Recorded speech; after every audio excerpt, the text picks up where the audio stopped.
5 seconds. Mr. Deputy Speaker, sir, we have been discussing the budget for the last 3 days. Now, I would like to deal with the various points made by honorable members. In the first place, one problem which was used for the purpose of criticizing the government is the problem of unemployment. It is not as if we are not aware of the problem. It has been discussed in various places from time to time. So it is not as if anything new has been said in this house. I would have been glad if some constructive suggestion had been made by any honorable members to tackle this problem. If that had been done, I would have pressed on the central government to implement it if we were unable to do it ourselves. As far as the government are concerned, we have to consider this problem in two ways. One is that which relates to the country as a whole. The other is that which relates to the conditions prevailing in our state. As far as the national problem is concerned, it has been discussed in parliament. Even there, it has been discussed in two ways, namely unemployment among the educated classes and the general unemployment among the masses. So far as unemployment among the educated classes is concerned, the leaders have gone into the matter and it has been agreed that there should be a change in our system of education.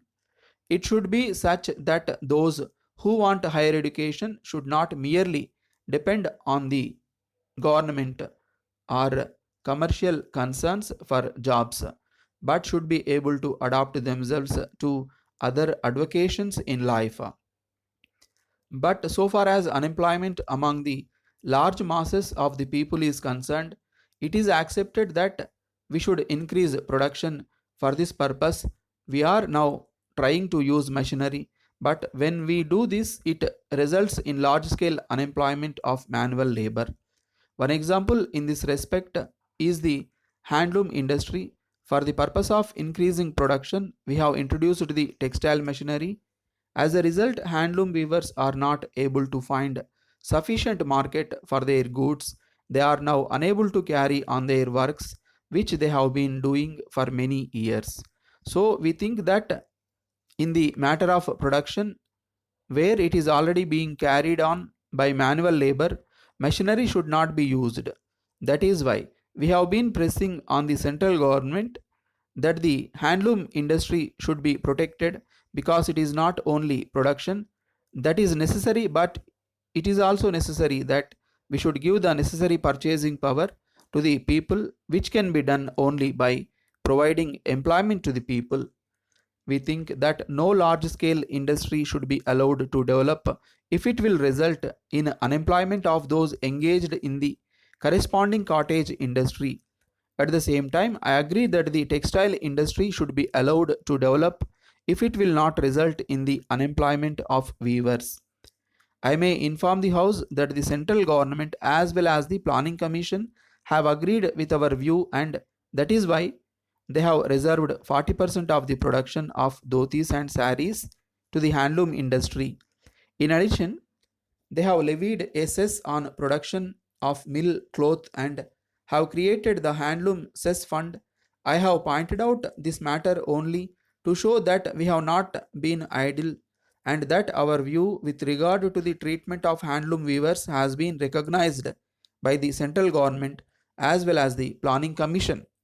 To some extent, we have succeeded. Then reference was made to the beggar problem by an honorable member who said that the government had not taken any steps to tackle it. It is not as if we are indifferent with reference to the matter. We have implemented a suggestion made by an honorable member, and many of the religious institutions and temples are running orphanages and beggar homes now.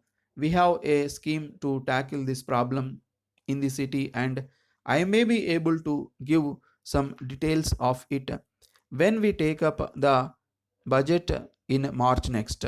Reference was made to the fall in prices. It will have to be looked at with reference to our state. For the last 5 years, there was famine in our state. Now we have normal monsoon and we have turned the corner as far as our state is concerned.